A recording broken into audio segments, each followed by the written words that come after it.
Welcome to ప్రజా TV Telugu. ప్రతి క్షణం ప్రజాక్షేమం కోసం.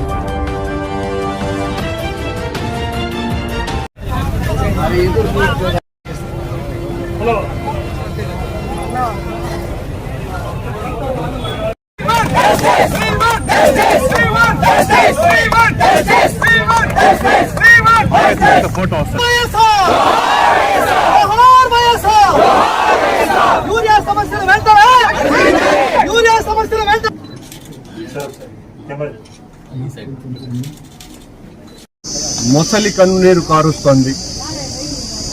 దాదాపు 2-3 నెలలుగా రైతులు వ్యవసాయానికి అత్యంత ఆవశ్యకమైన యూరియాను అందుబాటులోకి ఇవ్వకుండా ఉద్దేశపూర్వకంగా దళారులకు తరలించటం ద్వారా బ్లాక్ మార్కెట్లో యూరియాను బస్తాకు 250 రూపాయల నుంచి 400 రూపాయలు ఎక్కువకు కొనుక్కోవాల్సినటువంటి పరిస్థితి ఈ ప్రభుత్వం ఉద్దేశపూర్వకంగా చేసింది.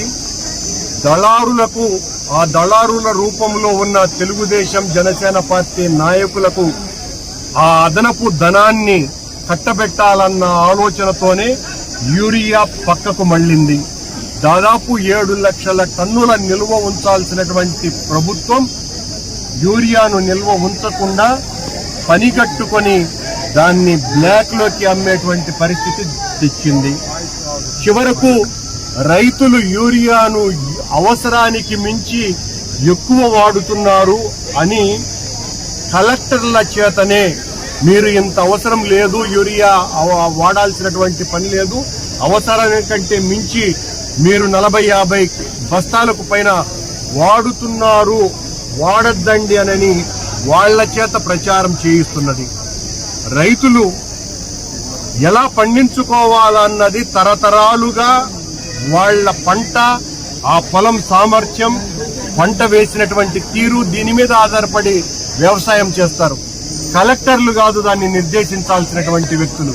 కానీ కావాలనే రైతుల మీద బురద చల్లటానికి మీరు అవసరానికంటే మించి యూరియా వాడుతున్నారని ఒకచోట, మరో వాళ్లకు అవసరమైనటువంటి యూరియా ఇతర ఎరువులను అందుబాటులోకి తేకుండా క్యూలల్లో ఎక్కడ చూసినా రాష్ట్ర వ్యాప్తంగా 26 జిల్లాల పరిస్థితి అంతే. ప్రతి చోట యూరియా దొరక్క అవస్థలు పడుతుంటే వైఎస్ఆర్ కాంగ్రెస్ పార్టీ పనిగట్టుకొని మా మీద నిందలు మోపుతున్నది అని వాళ్లే ఒకవైపున మా మీద ప్రతీకారేచ్ఛతో రగిలిపోయి దాడి చేస్తారు.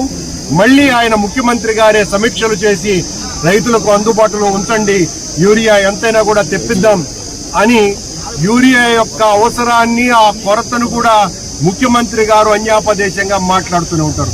ఈ రోజున చంద్రబాబు గారికి, ప్రభుత్వానికి వెన్ను పట్టి కాపాడేటువంటి ఒక పత్రికే ఈ రోజున చాలా స్పష్టంగా రాసింది. ఈ ప్రభుత్వంలో ఎందుకు యూరియా దొరకకుండా పోతోంది, దీని వెనుక ఉన్నటువంటి దళారుల పని ఎందుకు పట్టలేదు అని. దీన్ని బట్టి చూస్తే చాలా స్పష్టంగా అర్థమైనటువంటి విషయం, తెలుగుదేశం పార్టీకి సంబంధించిన, జనసేనకు పార్టీకి సంబంధించినటువంటి నాయకులు యూరియాను అక్రమ మార్గాలలో తరలించి బ్లాక్ మార్కెట్లలో అమ్మటం ద్వారా రైతుల నోరు కొడుతున్నారు. కనుకనే ఈ రోజు మా నాయకుడు జగన్మోహన్ రెడ్డి గారి పిలుపు మేరకు రాష్ట్ర వ్యాప్తంగా అన్ని నియోజకవర్గాలలో ఉన్నటువంటి మా వైఎస్ఆర్ పార్టీ నాయకులు, కార్యకర్తలు, శ్రేణులు అందరూ రైతుల పక్షాన నిలబడి రైతులకు న్యాయం చేయాలా. మా పార్టీ రైతాంగ పార్టీ, రైతుల క్షేమం కోసమనే పుట్టినటువంటి పార్టీ, రైతులకు ఎనలేనటువంటి మేళ్లు చేసిన రాజశేఖర్ రెడ్డి గారి తనయుడు పెట్టినటువంటి పార్టీ. మేము రైతుల పక్షాన నిలబడతాం. మా నాయకుడు ఆ రోజున దాదాపు 3,000 కోట్లతో ధరల స్థిరీకరణ నిధిని ఏర్పాటు చేయటమే కాకుండా ఎప్పటికప్పుడు ఎరువుల సమస్య ఏనాడు కూడా లేకుండా 5 సంవత్సరాల పాలనలో జగన్మోహన్ రెడ్డి గారు అత్యద్భుతంగా అందించడం జరిగింది. ఈ రోజున ఈ కూటమి తమ స్వార్థం కోసమని ఎలా డబ్బులు దండుకోవాలా, ఎలా అక్రమ మార్గాలలో నీళ్ళన్నీ కూడా ఇంత పెద్ద ఎత్తున విజయవంతమైనాయని తెలియదు.